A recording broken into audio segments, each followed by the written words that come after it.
சாப்பிடும் போது 32 முறை உணவை மென்று சாப்பிடணும். ஏன் தெரியுமா? நாம் உண்ணும் உணவை சரியாக எடுத்துக்கொள்கிறோமா என்பது பற்றி நீங்கள் யோசித்ததுண்டா? நாம் எடுத்துக்கொள்ளும் உணவு ஆரோக்கியமானதா என்பதை சிந்திக்கும் அதே வேளையில உணவு நன்றாக மென்று சாப்பிடுவதை உறுதி செய்ய வேண்டும். உணவை மெல்லும் போது ஆயுர்வேதத்தின் படி வாயில் எவ்வளவு நேரம் உணவை வைத்து மென்று உண்கிறோமோ அதை வைத்தே செரிமான செயல்முறை இருக்கும்.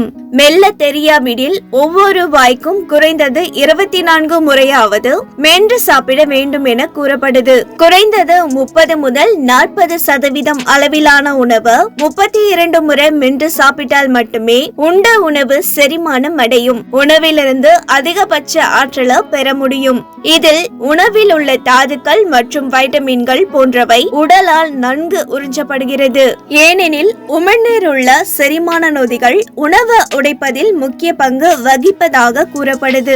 ஆரம்பத்தில் உணவை 32 முறை வரை மென்று சாப்பிடுவது கடினமாக இருக்கலாம். ஆனா மெதுவாக சாப்பிட ஆரம்பித்தவுடன் அது ஒரு தசை நினைவகமாக மாறுது. இந்த அற்புதமான அணுகுமுறையானது உணவிலிருந்து அதிகப்படியான ஊட்டச்சத்து மதிப்பை பிரித்தெடுக்க உதவுவதுடன் செரிமான செயல்முறையை சீராக்குது. ஓகே வியூவர்ஸ், இது போல ஹெல்த் பத்தி நிறைய தெரிஞ்சுக்க ஃபைனல் சேனலை சப்ஸ்கிரைப் பண்ணுங்க.